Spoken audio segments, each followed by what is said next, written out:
दा डक्टरफोरा बुंबाय मानसिखौ न'आव लांनो हासिगोन होननानै नाथाय दा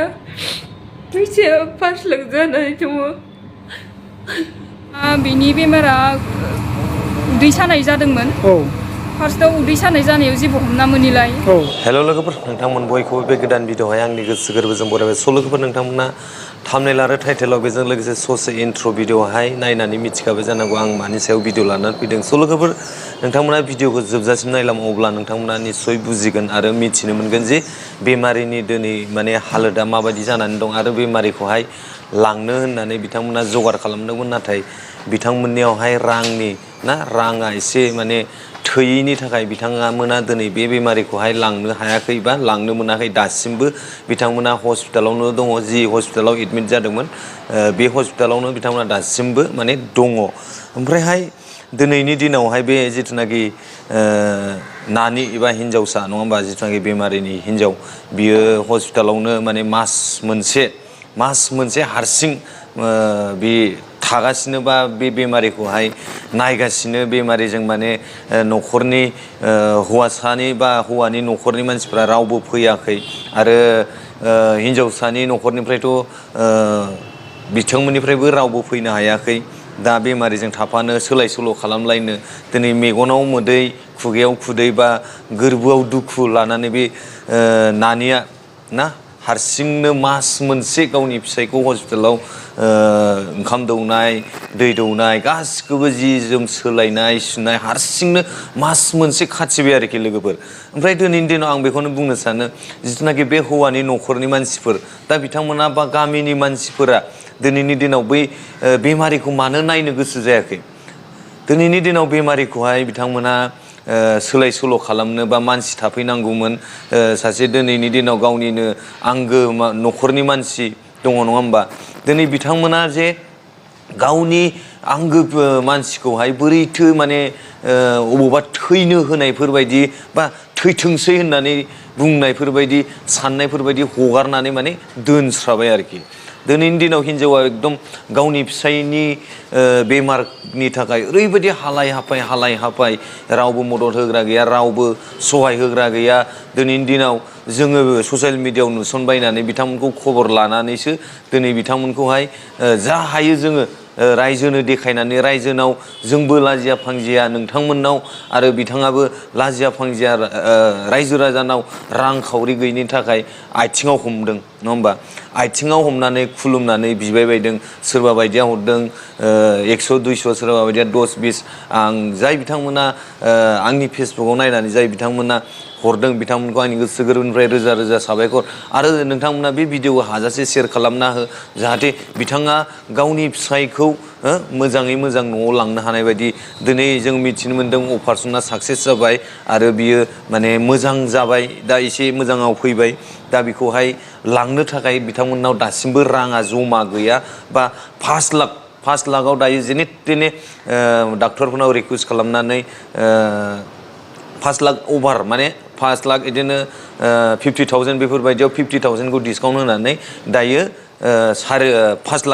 5 लाखआवहाय दायो 4 लाखखौ जेने तेने मेनेज खालामनानै हा हु बायदिसिना बन्दक बेफोरबायदि दोननानै हायाबो बिगानै नामाल' दंमोननो दा बेखौहाय बन्दक दोननानै 4 लाखखौ मेनेज खालामबाय आरो रायजो राजा गावसिनि एसे एनै जायफोर हरदों बेजोंहाय मेनेज खालामनानै दायो 1 लाख दंबावो लोगोफोर 1 लाखखौ होनो हाब्लासो बे मानसिखौ मोनलांगोन नङा होमबा दा 1 लाखखौ होनो हायाबा बा फैसाखौनो होनो हायाबा बोरैथो मानसिखौ लांनो आरो बे फैसाखौ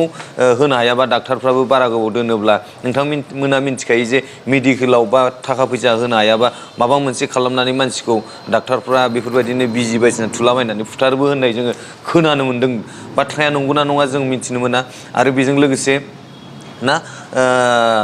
थाखा होनानै लांनो हायाबा माबाखौहाय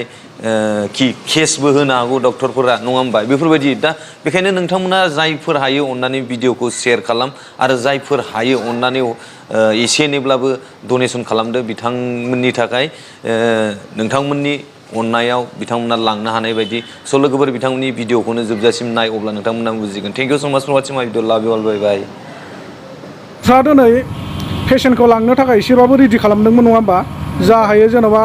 मानसिफोरनि अनसुंथाइ बा डनेसन हरनाय हिसाबै बेजों लोगोसे आरो डनेसनफ्रा बेसे मोनफैनाय जाखो बेखौथ' बिसोरो दा जमायै डिक्लेयार होनो हाथारनाय नङा थेवब्लाबो आं नोंसिनाव बेखौनो सोंनो सानदों मानसिखौ दिनै लांनो साननाया नोंसिनि बे थांखिया मा जाखो जोङो दिनै मानसिखौ लांनो होननानै सानदोंमोन दिनै फैसाया जोंना जगर जाजोबैनि थाखाय जों दिनै मानसिखौ लांनो हायासै हस्पिटालावनो थाफैनांगौ जाबाय सानथाम होदो डक्टरा दा जोंखौ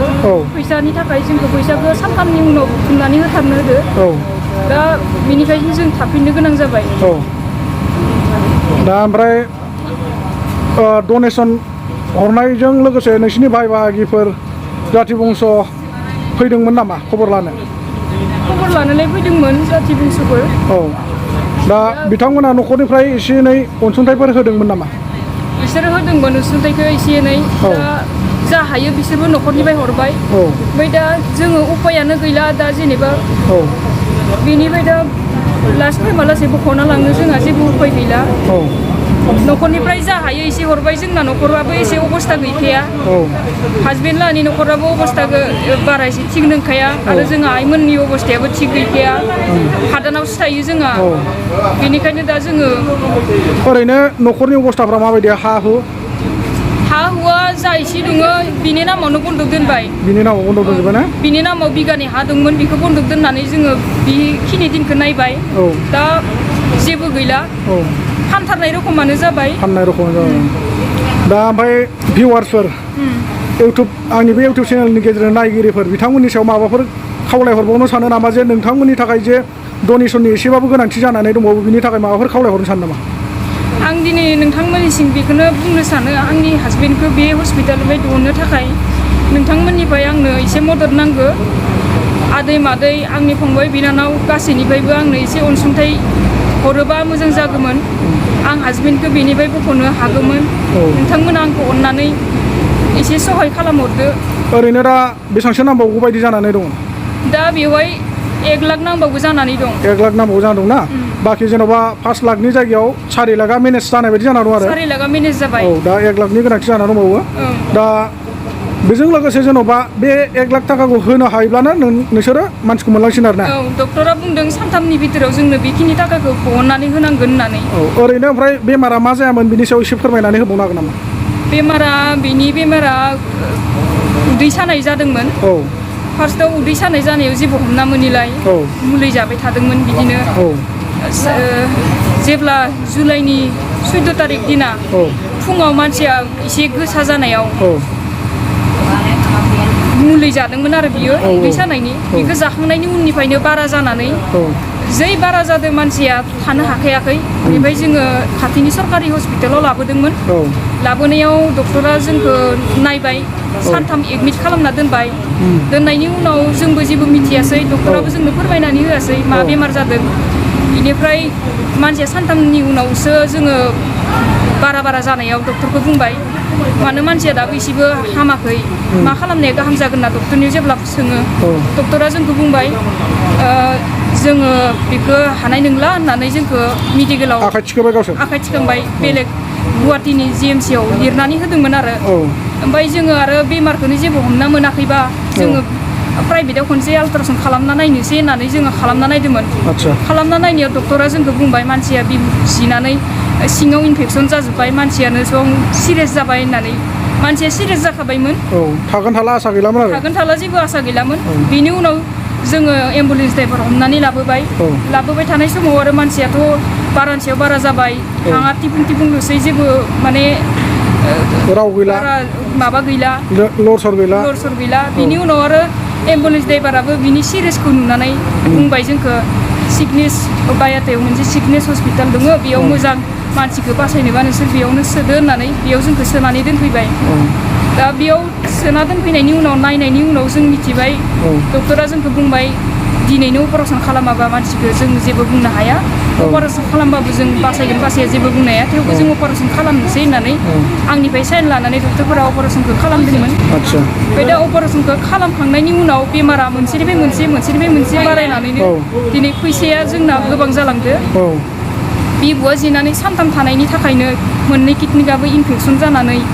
लांसआवबो इनफेकसन जानानै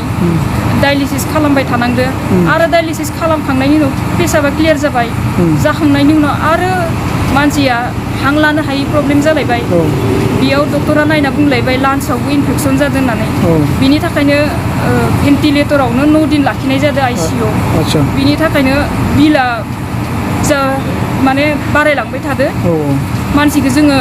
सानदोंमोन एसे थाबैनो हामबाथाय बेलेगाव रेफार होनानै सरकारि मेडिकेलावनो देखायहैनोसै होननानै दा बिदि भेन्टिलेटराव थानाय मानसिखौ लांजाया होननायखाय जों लांनो हायासै ओमफ्राय दा मानसिया एसे मोजाङाव फैबाय दा फैसाखौनो जों दा बुथुमग'नो हाला बिनि नामाव जा एसे हादोंमोन फानखानाय बायदियानो जाखाजोब्बाय जेबो राहा लामायानो गैला दा बेनिखायनो रायजो राजानिफ्राय आं बिदि अनसुंथाइ बिनो गोनां जाबाय नोंथांमोना अननानै आंखौ एसे नायफिनहरदो जाय हायो जया धर्म